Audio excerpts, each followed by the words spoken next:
ਵਾਹਿਗੁਰੂ ਜੀ ਕਾ ਖਾਲਸਾ ਵਾਹਿਗੁਰੂ ਜੀ ਕੀ ਫਤਿਹ। ਮੈਂ ਸੰਦੀਪ ਸਿੰਘ ਆਪਣੇ ਚੈਨਲ ਅਰਦਾਸ ਲਈ ਅਗਲੀ ਵੀਡੀਓ ਲੈ ਕੇ ਹਾਜ਼ਰ ਹਾਂ। ਆਪਾਂ ਭਗਤ ਸਿੰਘ ਦੀ ਗੱਲ ਕਰਨ ਤੋਂ ਪਹਿਲਾਂ ਆਪਾਂ ਭਾਰਤ ਤੇ ਜਿਹੜੀ ਪੰਥ ਦੀ ਹੋਂਦ ਹੈ, ਉਹਦਾ ਜਿਹੜਾ ਸੰਬੰਧ ਹੈ ਉਹਦੇ ਬਾਰੇ ਥੋੜ੍ਹੀ ਜਿਹੀ ਗੱਲ ਕਰ ਲਈਏ। ਪੰਥ ਦੀ ਇੱਕ ਵੱਖਰੀ ਗੁਰੂ ਮਹਾਰਾਜ ਨੂੰ ਸਮਰਪਿਤ ਹੋਂਦ ਹੈ, ਵੱਖਰਾ ਜੀਵਨ ਜਾਚ, ਗੁਰਮੁਖੀ ਭਾਸ਼ਾ, ਮੀਰੀ ਪੀਰੀ ਦਾ ਸਿਧਾਂਤ, ਵੱਖਰੀ ਆਈਡੀਓਲੋਜੀ ਹੈ ਜੋ ਕਿ ਭਾਰਤ ਦੀ ਨੇਸ਼ਨ ਸੈਕੂਲਰਿਜ਼ਮ ਡੈਮੋਕ੍ਰੇਸੀ ਤੋਂ ਵੱਖਰੀ ਹੈ। ਇਸ ਨੂੰ ਗਲੋਰੀਫਾਈ ਕਰਨ ਲਈ ਇੱਕ ਵੱਖਰਾ ਖੇਤਾ ਨਾਰਥ ਵਿੱਚ ਦੇਣ ਦਾ ਵਾਅਦਾ ਕਰਕੇ ਜਵਾਹਰ ਲਾਲ ਨਹਿਰੂ ਸਿੱਖਾਂ ਨੂੰ ਨਾਲ ਲੈ ਕੇ ਆਇਆ ਸੀ। ਪਰ 1947 ਤੋਂ ਹੀ ਨਹਿਰੂ ਦੀ ਇੰਡੀਅਨ ਸਟੇਟ ਇਸ ਪੰਥ ਦੀ ਹੋਂਦ, ਧਾਰਮਿਕ ਰੀਤੀ ਰਿਵਾਜਾਂ, ਗੁਰਮੁਖੀ ਲਿਪੀ ਤੇ ਮੀਰੀ ਪੀਰੀ ਦੇ ਸਿਧਾਂਤਾਂ ਨੂੰ ਖਤਮ ਕਰਤੇ ਲੱਗੀ ਹੈ। ਇਹ ਦੋ ਡਿਫਰੈਂਸ ਆਈਡੀਓਲੋਜੀਜ਼, ਇੱਕ ਮੈਜੋਰਟੀ ਤੇ ਮਿਨੋਰਟੀ ਦੀ ਵੀ ਕਸ਼ਮਕਸ਼ ਕਿਹਾ ਜਾ ਸਕਦਾ ਹੈ। ਮੈਜੋਰਟੀ ਨੇ ਮਿਨੋਰਟੀ ਨੂੰ ਖਤਮ ਕਰਨਾ ਹੈ, ਉਸ ਦੇ ਨਿਸ਼ਾਨਾਂ ਨੂੰ ਮਿਟਾਉਣਾ ਹੈ, ਤੇ ਮਿਨੋਰਟੀ ਪੰਥ ਨੇ ਆਪਣੀ ਹੋਂਦ ਨੂੰ ਆਪਣੀਆਂ ਜਾਨਾਂ ਦੇ ਕੇ ਵੀ ਬਚਾਉਣਾ ਹੈ।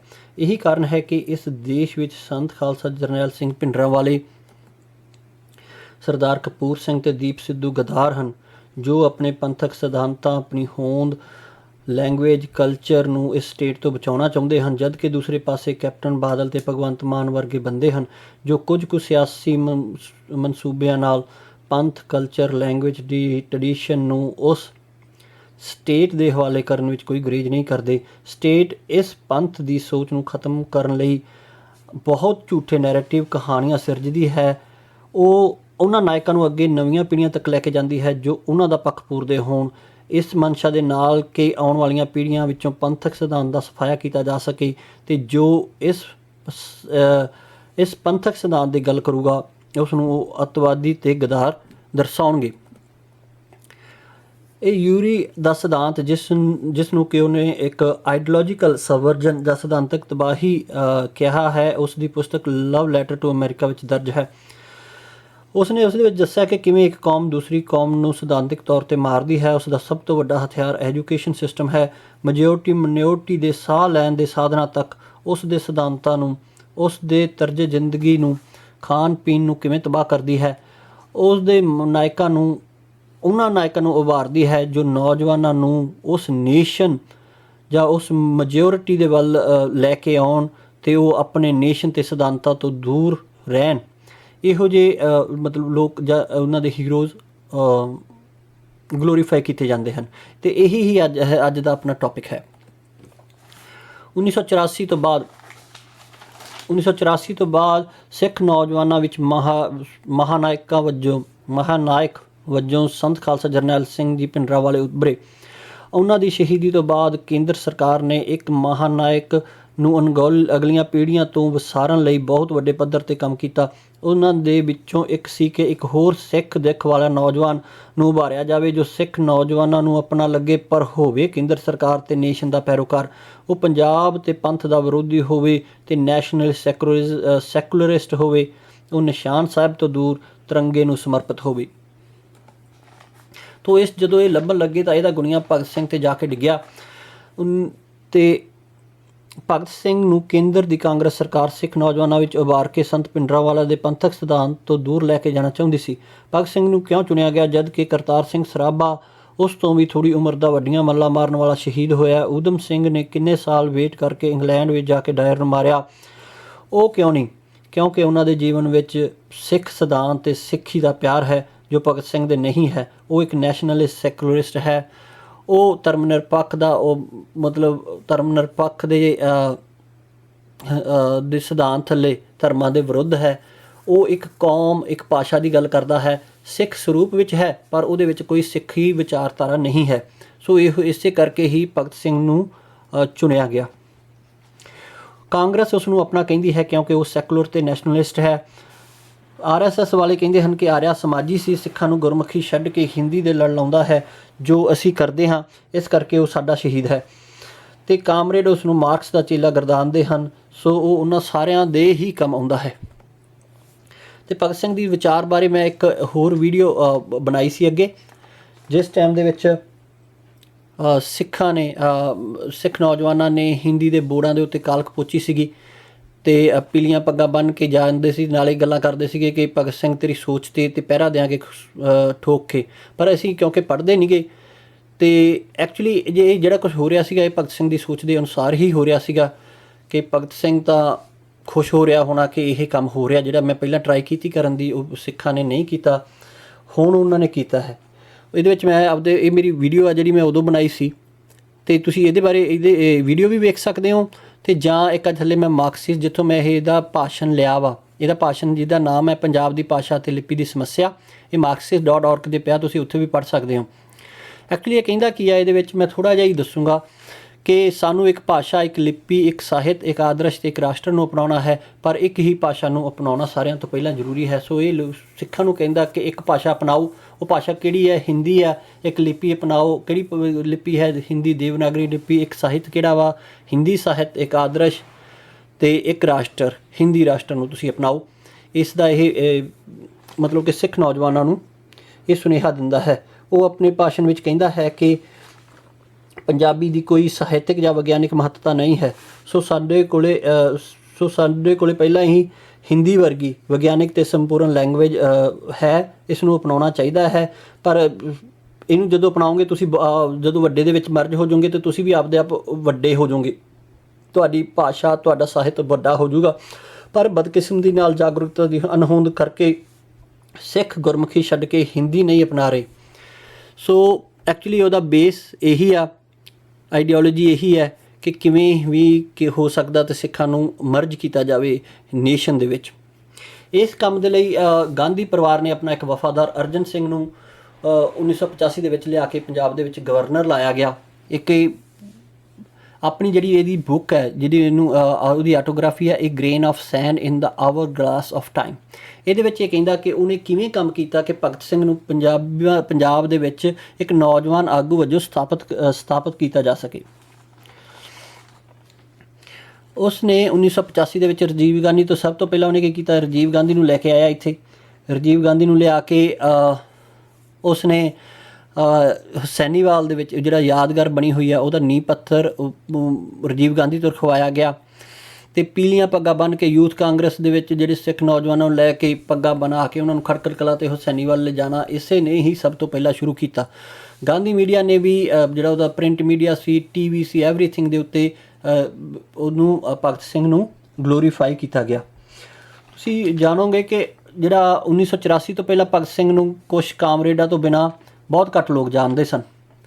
ਸੋ ਉਹ ਜਦੋਂ 1984 ਤੋਂ ਬਾਅਦ ਸਿੱਖ ਨੌਜਵਾਨਾਂ ਦੀ ਜਿਹੜੀ ਆਈਡੀਓਲੋਜੀਕਲੀ ਸੰਵਰਜਨ ਜਿਹੜੇ ਰਾਜੀਵ ਦੀ ਟੀਮ ਨੇ ਕੰਮ ਕੀਤਾ, ਉਹ ਆਹੀ ਕੰਮ ਸੀਗਾ ਜਿੱਥੋਂ ਉਹਨਾਂ ਨੇ ਸ਼ੁਰੂਆਤ ਕੀਤੀ। ਭਗਤ ਸਿੰਘ ਦੇ ਨਾਲ ਜੁੜਿਆ ਗਿਆ, ਹੁਸੈਨੀਵਾਲ ਦੇ ਵਿੱਚ ਯਾਦਗਾਰ ਬਣਾਈ ਗਈ, ਪੀਲੀਆਂ ਪੱਗਾਂ ਬੰਨ੍ਹ ਕੇ ਨੌਜਵਾਨਾਂ ਨੂੰ ਖਟਕੜ ਵਿੱਚ ਤੋਰਿਆ ਗਿਆ। ਤੁਸੀਂ ਟੋਟਲੀ ਆਈਡੀਓਲੋਜੀਕਲ ਸੰਵਰਜਨ, ਟੋਟਲੀ ਕਰੀ ਸਿਧਾਂਤਿਕ ਤੌਰ 'ਤੇ ਉਹਨਾਂ ਨੂੰ ਚੇਂਜ ਕਰ ਦੇਣਾ, ਕਿ ਪੰਥ ਦੇ ਵਿੱਚੋਂ ਤੋੜ ਕੇ ਸਟੇਟ ਦੇ ਨਾਲ ਜੋੜਨਾ, ਇਹ ਉਹਨੇ ਕੰਮ ਕੀਤਾ। ਅਤੇ ਅਰਜਨ ਸਿੰਘ ਦੀ ਇੱਕ ਕਮਿਊਨਿਸਟ ਲੀਡਰਾਂ ਦੇ ਨਾਲ ਵੀ ਬਹੁਤ ਨੇੜਤਾ ਸੀਗੀ, ਜਿਵੇਂ ਹਰਕਿਸ਼ਨ ਸਿੰਘ ਸੁਰਜੀਤ ਹੋਣੀ।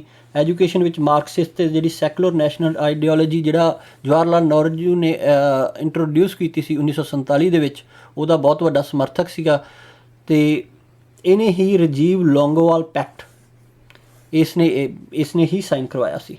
ਸੋ ਇਹ ਉਹ ਬੰਦਾ ਵਾ ਜਿਸ ਨੇ ਕਿ ਭਗਤ ਸਿੰਘ ਨੂੰ ਪਹਿਲਾਂ, ਜਦੋਂ ਗਾਂਧੀ ਪਰਿਵਾਰ ਨੇ ਇਹ ਡਿਸਾਈਡ ਹੋਇਆ ਕਿ ਇਹ ਭਗਤ ਸਿੰਘ ਨੂੰ ਗਲੋਰੀਫਾਈ ਕੀਤਾ ਜਾਵੇ ਅਤੇ ਡਿਊਟੀ ਇਹਦੀ ਲੱਗੀ, ਤੋ ਇਹਨੇ ਹੀ ਨੌਜਵਾਨਾਂ ਨੂੰ ਖਟਕੜ ਕਲਾਂ ਵੱਲ ਲੈ ਕੇ ਜਾਣ ਲੱਗਿਆ। ਉਹਦੀਆਂ ਯਾਦਗਾਰਾਂ ਬਣਾਈਆਂ ਗਈਆਂ, ਪਿੰਡ ਵਿੱਚ ਉਹਦੇ ਬੁੱਤ ਲੱਗੇ। ਹੁਣ ਜਦੋਂ ਬੁੱਤ ਲੱਗੇ ਅਤੇ ਜਿਹੜੇ ਕਾਮਰੇਡ ਕਹਿੰਦੇ ਸੀ ਭਗਤ ਸਿੰਘ ਤਾਂ ਸਾਡਾ ਸ਼ਹੀਦ ਹੈ, ਸਾਡੇ ਤੋਂ ਖੋਇਆ ਜਾ ਰਿਹਾ। ਅਤੇ ਉਹਦੇ ਵਿੱਚ ਤੁਸੀਂ ਇੱਕ ਬਿਆਨ ਮੈਂ ਤੁਹਾਨੂੰ ਦੱਸਦਾ, ਗੁਰਸ਼ਰਨ ਸਿੰਘ ਦਾ, ਕਾਮਰੇਡ ਦਾ, ਜਦੋਂ ਇਹ ਕੁਛ ਹੋ ਰਿਹਾ ਸੀ, ਉਹ ਕਹਿੰਦਾ ਆਜ਼ਾਦੀ ਤੋਂ ਬਾਅਦ ਸਰਕਾਰ ਨੇ ਕਦੇ ਵੀ ਆਜ਼ਾਦੀ ਸੰਗਰਾਮ ਵਿੱਚ ਭਗਤ ਸਿੰਘ ਦੇ ਯੋਗਦਾਨ ਬਾਰੇ ਗੱਲ ਨਹੀਂ ਕੀਤੀ, ਪਰ ਹੁਣ ਕੇਂਦਰ ਸਰਕਾਰ ਜਾਣਦੀ ਹੈ ਕਿ ਉਹ ਭਗਤ ਸਿੰਘ ਦਾ ਨਾਂ ਵਰਤ ਸਕਦੀ ਹੈ, ਇਸ ਲਈ ਸਰਕਾਰ ਹਰ ਸ਼ਹਿਰ ਵਿੱਚ ਭਗਤ ਸਿੰਘ ਦਾ ਬੁੱਤ ਸਥਾਪਿਤ ਕਰ ਰਹੀ ਹੈ। ਸੋ ਇਹ ਜਿਹੜੀ ਗੱਲ ਮੈਂ ਕਰਨਾ ਚਾਹੁੰਦਾ ਕਿ 1984 ਤੋਂ ਬਾਅਦ ਇਹਨਾਂ ਨੇ ਇਹ ਕੰਮ ਸ਼ੁਰੂ ਕੀਤਾ, ਇਹ ਗੁਰਸ਼ਰਨ ਸਿੰਘ ਦਾ ਬਿਆਨ ਹੈ। ਇੱਥੋਂ ਤੁਸੀਂ ਜਾਣ ਸਕਦੇ ਹੋ ਕਿ ਉਸ ਤੋਂ ਬਾਅਦ ਕਿਵੇਂ ਆਈਡੀਓਲੋਜੀਕਲੀ ਸੰਵਰਜਨ ਦੇ ਵਾਸਤੇ ਕੀ ਪੈਂਤੜੇ ਵਰਤੇ ਗਏ, ਉਹਦੇ ਬੁੱਤ ਪਿੰਡ ਸ਼ਹਿਰ ਵਿੱਚ ਲਗਾਏ ਗਏ। ਉਸ ਤੋਂ ਬਾਅਦ ਜਿਹੜਾ ਅਗਲੀ ਚੀਜ਼ ਲੈ ਕੇ ਆਏ, ਉਹ ਰਾਜੀਵ ਗਾਂਧੀ ਦੀ ਜਿਹੜੀ ਸਿੱਖਿਆ ਨੀਤੀ ਹੈ, ਉਸਨੇ ਇੱਕ ਨਵੀਂ ਸਿੱਖਿਆ ਨੀਤੀ ਜਦੋਂ ਇੰਟਰੋਡਿਊਸ ਕੀਤੀ ਗਈ, ਅਤੇ ਸਿੱਖਾਂ ਦੇ ਵਿੱਚ ਜਦੋਂ ਆਪਾਂ ਪੰਜਾਬ ਦੀ ਗੱਲ ਕਰਦੇ ਹਾਂ, ਉਹਦੇ ਪ੍ਰਭਾਵ ਦੇ ਬਾਰੇ ਹੀ ਗੱਲ ਕਰਨੀ ਆਪਾਂ, ਬਾਕੀ ਹੋਰ ਨਹੀਂ। ਕਿ ਉਹਦੇ ਵਿੱਚ ਕੀ ਕੀਤਾ ਗਿਆ, ਜਦੋਂ ਗਲੋਰੀਫਾਈ ਕਰਨਾ ਸੀ ਭਗਤ ਸਿੰਘ ਨੂੰ, ਭਗਤ ਸਿੰਘ ਦੀਆਂ ਫੋਟੋਆਂ ਹਰੇਕ ਸਕੂਲ ਦੇ ਵਿੱਚ ਤੇ ਹਰੇਕ ਤੇ ਸਿਲੇਬਸ ਦੇ ਵਿੱਚ ਹਰੇਕ ਕਲਾਸ ਦੇ ਵਿੱਚ ਭਗਤ ਸਿੰਘ ਨੂੰ ਇੰਟਰੋਡਿਊਸ ਕੀਤਾ ਗਿਆ। ਇੰਟਰੋਡਿਊਸ ਕਰਕੇ ਉਸ ਨੂੰ ਕਿ ਤਾਂ ਕਿ ਅਗਲੀ ਪੀੜ੍ਹੀ ਤੱਕ ਉਹਦੀ ਇਹ ਗੱਲ ਚਲੀ ਜਾਵੇ। ਹੁਣ ਮੈਂ ਥੋੜ੍ਹੀ ਜਿਹੀ ਗੱਲ ਕਰਨੀ ਚਾਹੁੰਦਾ ਕਿ 2 ਤਰ੍ਹਾਂ ਦੀਆਂ ਸਿੱਖਿਆ ਨੀਤੀਆਂ ਅੱਜ ਤੱਕ ਭਾਰਤ ਦੇ ਵਿੱਚ ਇਹ ਲਾਗੂ ਹੋਈਆਂ। ਇੱਕ ਤਾਂ ਜਿਹੜੀ ਨਹਿਰੂ ਨੇ ਕੀਤੀ, ਨਹਿਰੂ ਨੇ ਅਤੇ ਰਾਜੀਵ ਗਾਂਧੀ ਹੋਣਾ ਨੇ ਕੀ ਕੀਤੀ, ਜਿਹੜੀ ਸੈਕੂਲਰ ਨੈਸ਼ਨਲਿਸਟ ਜਾਂ ਕਹਿ ਲਓ, ਅਤੇ ਜਿਹਦੇ ਵਿੱਚ ਧਰਮ ਨੂੰ ਟੋਟਲੀ ਅਨਹੋਨ ਸੀ, ਕਿਸੇ ਵੀ ਧਰਮ ਦੀ ਗੱਲ ਨਹੀਂ ਸੀ ਕੀਤੀ ਜਾ ਸਕੀ, ਅਗਾਂਹ ਵਧੂ ਕਹਿ ਕੇ, ਸਾਇੰਟੀਫਿਕ ਕਹਿ ਕੇ, ਉਹ ਸਿੱਖਿਆ ਨੀਤੀ ਸੀ। ਇੱਕ ਜਿਹੜੀ 1998 ਦੇ ਵਿੱਚ ਮੁਰਲੀ ਮਨੋਹਰ ਜੋਸ਼ੀ ਨੇ ਆ ਕੇ ਫਿਰ ਚੇਂਜ ਕੀਤੀ ਕਿ ਨਹੀਂ, ਇਹ ਜਿਹੜੀ ਇਹਨਾਂ ਦੀ ਜਿਹੜੀ ਕਾਮਰੇਡਾਂ ਦੀ ਸੋਸ਼ਲਿਸਟ ਐਜੂਕੇਸ਼ਨ ਸਿਸਟਮ ਆ, ਇਹਦੇ ਵਿੱਚ ਧਰਮ ਨੂੰ ਬਹੁਤ ਵੱਡਾ ਘਾਟਾ ਹੋਇਆ, ਸਾਡੇ ਨੌਜਵਾਨ ਧਰਮ ਤੋਂ ਦੂਰ ਹੋ ਰਹੇ ਆ। ਤਾਂ 1998 ਦੇ ਵਿੱਚ ਉਹਨੇ ਆ ਕੇ ਹਿੰਦੂਤਵਾ ਵਿੱਚ ਵਾੜਿਆ। ਹਿੰਦੂਤਵਾ ਲੈ ਕੇ ਆ ਕੇ ਉਸ ਟੋਟਲੀ ਸਿਲੇਬਸ ਚੇਂਜ ਕੀਤੇ। ਉਸ ਤੋਂ ਬਾਅਦ ਜਦੋਂ ਅਰਜਨ ਸਿੰਘ ਜੀ ਦੀ ਆਪਾਂ ਹੁਣੇ ਗੱਲ ਕਰਕੇ ਹਟੇ, ਜਦੋਂ ਇਹ ਆਇਆ ਅਤੇ ਇਹਨੇ ਫਿਰ ਕਮਿਊਨਿਸਟਾਂ ਦੇ ਨਾਲ ਰਲ ਕੇ ਉਹ ਹੀ ਪਹਿਲਾਂ ਵਾਲੀ ਰਾਜੀਵ ਅਤੇ ਨਹਿਰੂ ਵਾਲੀ ਇੰਟਰੋਡਿਊਸ ਫਿਰ ਚੇਂਜ ਕਰ ਦਿੱਤੀ ਪਾਲਿਸੀ ਐਜੂਕੇਸ਼ਨ ਸਿਸਟਮ ਦੇ ਵਿੱਚ। ਹੁਣ ਇਹਦੇ ਵਿੱਚ ਤੁਸੀਂ ਵੇਖੋ ਜਿਹੜੀ ਇਹ ਟਗ ਆਫ ਵਾਰ ਹੋ ਰਹੀ ਆ, ਹੁਣ ਇੱਕ 2020 ਦੇ ਵਿੱਚ ਮੋਦੀ ਉਹੀ ਨੀਤੀ ਆਪਦੀ ਫਿਰ ਲੈ ਕੇ ਆ ਗਿਆ, ਹਿੰਦੂਤਵਾ ਐਜੂਕੇਸ਼ਨ ਸਿਸਟਮ। ਹੁਣ ਜਿਹੜਾ ਟਗ ਆਫ ਵਾਰ ਹੋ ਰਿਹਾ ਵਾ ਕਮਿਊਨਿਸਟਾਂ ਦੀ ਜਿਹੜੀ ਕਾਮਰੇਡਾਂ ਦੀ ਅਤੇ ਨਹਿਰੂ ਵਾਲੀ ਜਿਹੜੀ ਨੀਤੀ ਆ ਜਾਂ ਐਜੂਕੇਸ਼ਨ ਸਿਸਟਮ ਆ ਅਤੇ ਇੱਕ ਹਿੰਦੂਤਵਾ ਵਾਲੀ, ਉਹਦੇ ਵਿੱਚ ਹੁਣ ਸਿੱਖ ਕਿੱਥੇ ਖੜਿਆ? ਸਿੱਖ ਤਾਂ ਕਦੇ ਤਾਂ ਯਾਰ ਸਿੱਖਿਆ ਬੋਰਡ ਦੇ ਦਫ਼ਤਰਾਂ ਮੂਹਰੇ ਸਿਰਫ ਅਸੀਂ ਧਰਨੇ ਦੇਣ ਜੋਗੇ ਹਾਂ ਕਿ ਕਾਮਰੇਡ ਲੇਖਕਾਂ ਨੇ, ਕਦੇ ਤਾਂ ਕਹਿੰਦੇ ਹਾਂ ਕਿ ਕਾਮਰੇਡ ਲੇਖਕਾਂ ਨੇ ਸਾਡੇ ਗੁਰੂ ਸਾਹਿਬਾਨ ਬਾਰੇ ਕਿਵੇਂ ਕੁਛ ਲਿਖਤਾ, ਅਤੇ ਫਿਰ ਉਸ ਤੋਂ ਬਾਅਦ ਜਦੋਂ ਹਿੰਦੂਤਵਾ ਆ ਜਾਂਦਾ ਫਿਰ ਕਹਿ ਦਿੰਦਾ ਕਿ ਹਿੰਦੂਤਵਾ ਬਾਰੇ ਹਿੰਦੂਤਵੀ ਜਿਹੜੇ ਰਾਈਟਰਸ ਨੇ ਇਹਨਾਂ ਨੇ ਕੁਛ ਲਿਖਤਾ। ਸਾਡੇ ਆਪਦੇ ਬਸ ਕੁਛ ਵੀ ਨਹੀਂ ਗਾ। ਇਹੀ ਹੈ ਕਿ ਜਿਹੜੀ ਮੈਜੋਰਿਟੀ ਆ they can come back and ਉਹ ਸਟਰਾਈਕ ਕੀਤਾ ਉਹਨਾਂ ਨੇ ਬੈਕ, ਆਪਦੀ ਜਿਹੜੀ ਪੁਰਾਣੇ ਟਰਡੀਸ਼ਨਲ ਜਾਂ ਹਿੰਦੂਇਜ਼ਮ ਦੇ ਜਿਹੜੇ ਸੀਗੇ ਉਸ ਨੂੰ ਵਾਪਸ ਲੈ ਕੇ ਆਉਂਦੇ ਆਪਦੇ ਜੀਵਨ ਜਾਤ ਦੇ ਵਿੱਚ, ਆਪਣੇ ਨੌਜਵਾਨਾਂ ਦੇ ਵਿੱਚ। ਪਰ ਅਸੀਂ ਨਹੀਂ ਕਰ ਸਕਦੇ, ਨਾ ਮੁਸਲਮਾਨ ਕਰ ਸਕਦੇ ਨੇ, ਉਹ ਮਨਿਓਰਟੀ ਦੇ ਵਿੱਚ ਹੈ। ਉਹ ਵਰਡ ਜਿਹੜਾ ਗੁਰੂ ਗੋਬਿੰਦ ਸਿੰਘ ਜੀ ਦਾ ਹੈ ਕਿ ਰਾਜ ਬਿਨਾਂ ਨਾ ਧਰਮ ਚਲੇ ਹੈ, ਉਹ ਸਹੀ ਹੈ ਕਿ ਰਾਜ ਕਰੋਗੇ ਅਤੇ ਆਪਦੀ ਸਿੱਖਿਆ ਨੀਤੀ ਜੇ ਅੱਜ ਦੇ ਸੰਦਰਭ ਦੇ ਵਿੱਚ ਵੇਖੋ ਕਿ ਤੁਹਾਡੀ ਆਪਦੀ ਸਿੱਖਿਆ ਨੀਤੀ ਹੋਊਗੀ ਤਾਂ ਤੁਸੀਂ ਆਪਦੇ ਧਰਮ ਨੂੰ, ਆਪਦੀ ਆਈਡੀਓਲੋਜੀ ਨੂੰ ਬਚਾ ਸਕੋਗੇ। ਸੋ ਇੱਕ ਐਜੂਕੇਸ਼ਨ ਸਿਸਟਮ ਜਿਹੜਾ ਨਵਾਂ ਆਇਆ 1986 ਦੇ ਵਿੱਚ, ਉਹਦੇ ਵਿੱਚ ਗਲੋਰੀਫਾਈ ਕਰਨ ਦੇ ਵਾਸਤੇ ਭਗਤ ਸਿੰਘ ਨੂੰ ਉਸ ਤੋਂ ਵੀ ਜ਼ਿਆਦਾ ਕੰਮ ਕੀਤਾ ਗਿਆ ਸਿਲੇਬਸਾਂ ਦੇ ਵਿੱਚ, ਅਤੇ ਹਰੇਕ ਸਕੂਲ ਦੇ ਵਿੱਚ ਭਗਤ ਸਿੰਘ ਦੀਆਂ ਪਿਕਚਰਾਂ ਉਹਦੀਆਂ ਪਹੁੰਚੀਆਂ। ਇਸੇ ਨੂੰ ਹੀ ਜਦੋਂ ਜੇ ਤੁਸੀਂ ਜ਼ਰੂਰੀ ਦੀ ਆਪਾਂ ਗੱਲ ਕਰਦੇ ਸੀ ਅੱਗੇ ਵੀ ਕਿ ਜਿਹੜੀਆਂ ਉਹਦੀ ਸਟੇਜ ਆ, ਜਿਹੜੀ ਆਈਡੀਓਲੋਜੀਕਲ ਸਬਵਰਜਨ ਦੀ ਪਹਿਲੀ ਸਟੇਜ ਆ ਡੀਮੋਰਲਾਈਜੇਸ਼ਨ, ਉਹਦੇ ਵਿੱਚ ਉਹੀ ਕਹਿੰਦਾ ਕਿ ਜਦੋਂ ਤੁਸੀਂ ਐਜੂਕੇਟ ਕਰੋ ਇੱਕ ਹੋਲ ਜਨਰੇਸ਼ਨ ਨੂੰ ਮਾਰਕਸਿਸਟ ਆਈਡੀਆ ਦੇ ਵਿੱਚ, ਉਹਦਾ ਕੀ ਪ੍ਰਭਾਵ ਹੁੰਦਾ, ਉਹਦੀ ਆਪਾਂ ਗੱਲ ਕਰਦੇ ਹਾਂ।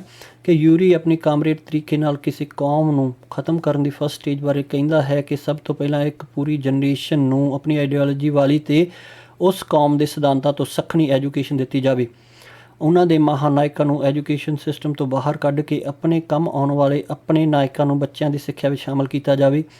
20-25 ਸਾਲਾਂ ਤੋਂ ਬਾਅਦ ਉਹ ਜਨਰੇਸ਼ਨ ਆਵੇਗੀ ਜੋ ਆਪਣੀ ਆਈਡੀਓਲੋਜੀ ਤੋਂ ਦੂਰ ਆਪਣੇ ਮਹਾਨਾਇਕਾਂ ਨੂੰ ਵਿਸਾਰ ਕੇ ਤੁਹਾਡੇ ਵੱਲੋਂ ਦਰਸਾਏ ਨਾਇਕਾਂ ਨੂੰ ਅਪਣਾਏਗੀ।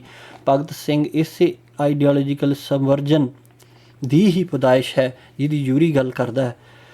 ਜੋ ਅੱਜ ਕੱਲ੍ਹ ਦੀ ਪੀੜ੍ਹੀ ਗੱਲ ਕਰਦੀ ਹੈ ਕਿ ਅਸੀਂ ਭਗਤ ਸਿੰਘ ਬਾਰੇ ਕੁਛ ਨਹੀਂ ਸੁਣ ਸਕਦੇ, ਉਹ ਇਸੇ ਹੀ ਆਈਡੀਓਲੋਜੀਕਲੀ ਸਬਵਰਜਨ ਦੀ ਸ਼ਿਕਾਰ ਵਿਚਾਰੀ ਸਿੱਖ ਜਨਰੇਸ਼ਨ ਹੈ। ਉਹਨਾਂ ਨੂੰ ਨਹੀਂ ਪਤਾ ਕਿ ਭਗਤ ਸਿੰਘ ਉਹਨਾਂ 'ਤੇ ਥੋਪਿਆ ਗਿਆ ਹੈ।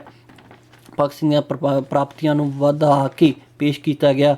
ਬਾਅਦ ਵਿੱਚ ਖਾੜਕੂਆਂ ਦੇ ਵਿਰੁੱਧ ਕਾਂਗਰਸ ਅਤੇ ਕਾਮਰੇਡਾਂ ਜਦੋਂ ਇਕੱਠੇ ਹੋਏ, ਭਗਤ ਸਿੰਘ ਬਾਰੇ ਬਹੁਤੀਆਂ ਕਹਾਣੀਆਂ, ਨੁੱਕੜ ਨਾਟਕ ਅਤੇ ਡਰਾਮੇ ਖੇਡੇ ਗਏ ਤਾਂ ਕਿ ਸਿੱਖ ਪੰਜਾਬ ਦੀ ਪੰਥਕ ਸੋਚ ਛੱਡ ਕੇ ਭਾਰਤੀ ਖੇਮੇ ਦੇ ਗੁਲਾਮ ਮਾਨਸਿਕਤਾ ਵਾਲੇ ਸਿੱਖ ਬਣਨ, ਜੋ ਅੱਜ ਕੱਲ੍ਹ ਭਗਵੰਤ ਮਾਨ ਵਰਗੇ ਬੰਦੇ ਹਨ, ਜਿਸ ਨੇ ਪਹਿਲੇ ਦਿਨ ਹੀ ਮਹਾਰਾਜਾ ਰਣਜੀਤ ਸਿੰਘ ਦੀ ਪਿਕਚਰ ਹਟਾ ਕੇ ਭਗਤ ਸਿੰਘ ਦੀ ਲਗਾ ਲਈ ਦਿੱਤੀ। ਇਸ ਤੋਂ ਅੱਗੇ ਜੋ ਹੋਰ ਕੰਮ ਕੀਤੇ ਗਏ, ਭਗਤ ਸਿੰਘ ਦਾ ਬੋਰਡ ਦਾ ਬੁੱਤ ਜੋ ਪਹਿਲਾਂ ਪਾਰਲੀਮੈਂਟ ਵਿੱਚ ਲਾਉਣ ਦੀ ਲੋੜ ਨਹੀਂ ਸਮਝੀ ਗਈ, ਉਹ ਹੁਣ ਲਗਾਇਆ ਗਿਆ ਹੈ। ਧੜਾ ਧੜ ਉਸ ਦੀਆਂ ਮੂਵੀਆਂ ਬਣਾਈਆਂ ਗਈਆਂ। 1 ਸਾਲ ਵਿੱਚ 3 ਮੂਵੀਆਂ ਆਈਆਂ। ਸਰਕਾਰ ਨੇ ਕਾਮਰੇਡ, ਰਾਈਟਰਸ, ਪੱਤਰਕਾਰ ਅਤੇ ਆਪਣੇ ਸਾਰੇ ਡਿਪਾਰਟਮੈਂਟਸ ਵੱਲੋਂ ਇਸ ਦੀ ਸਥਾਪਤੀ ਲਈ ਕੰਮ ਕੀਤੇ। ਉੱਧਰੋਂ ਜਦੋਂ ਕਮਿਊਨਿਸਟਾਂ ਨੇ ਵੀ ਮੌਕਾ ਲੱਗਿਆ, ਉਹਨਾਂ ਨੇ ਭਗਤ ਸਿੰਘ ਦੀਆਂ ਫੋਟੋਆਂ ਲਾ ਕੇ ਪਿੰਡ ਵਿੱਚ ਪੁਲਿਸ ਦੀ ਛਤਰ ਛਾਇਆ ਹੇਠ ਮਾਰਚ, ਨੁੱਕੜ ਬੈਠਕਾਂ ਅਤੇ ਡਰਾਮੇ ਕੀਤੇ। ਬਹੁਤ ਕੁਛ ਕੀਤਾ ਜੋ ਕਿ ਅਗਲੀਆਂ ਆਉਣ ਵਾਲੀਆਂ ਪੀੜ੍ਹੀਆਂ ਵਿੱਚ ਭਗਤ ਸਿੰਘ ਇੱਕ ਮਹਾਨਾਇਕ ਬਣੇ ਅਤੇ ਸੰਤਾਂ ਦਾ ਇੱਕ ਨੈਗੇਟਿਵ ਪਰਸੈਪਸ਼ਨ ਇਹ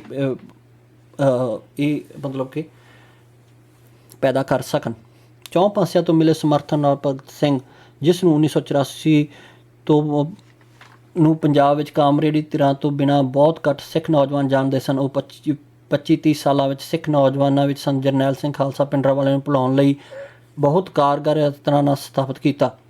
ਪਰ ਸਿੱਖ ਨੌਜਵਾਨ ਸਮਝ ਲੈਣ ਕਿ ਉਹ ਕੇਂਦਰ ਦਾ ਇੱਕ ਮੋਹਰਾ ਅਤੇ ਸਿੱਖ ਨੌਜਵਾਨਾਂ ਨੂੰ ਪੰਥ ਤੋਂ ਪੰਜਾਬ ਦੇ ਰਾਈਟਸ ਨੂੰ ਛੱਡ ਕੇ ਕੇਂਦਰ ਦੇ ਦਲਾਲ ਇੱਕ ਪਗੜੀਧਾਰੀ ਬਾਦਲ, ਮਜੀਠੀਆ, ਕੈਪਟਨ ਜਾਂ ਭਗਵੰਤ ਮਾਨ ਬਣਾਉਣਾ ਚਾਹੁੰਦੇ ਹਨ।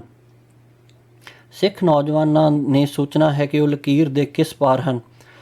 ਇਹ ਉਹੀ ਲੜਾਈ ਹੈ ਜਿਸ ਨੂੰ ਦੀਪ ਸਿੱਧੂ ਹੋਂਦ ਦੀ ਲੜਾਈ ਕਹਿੰਦਾ ਹੈ।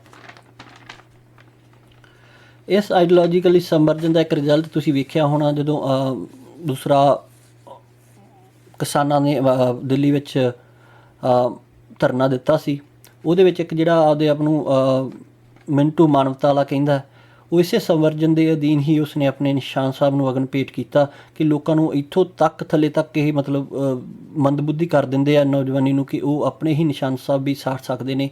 ਇਹ ਕਦੇ ਅੱਗੇ ਨਹੀਂ ਸੀ ਸੋਚਿਆ ਜਾ ਸਕਦਾ।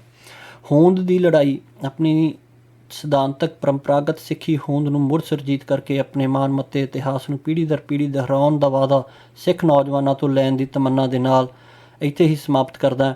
ਵਾਹਿਗੁਰੂ ਜੀ ਕਾ ਖਾਲਸਾ, ਵਾਹਿਗੁਰੂ ਜੀ ਕੀ ਫਤਿਹ।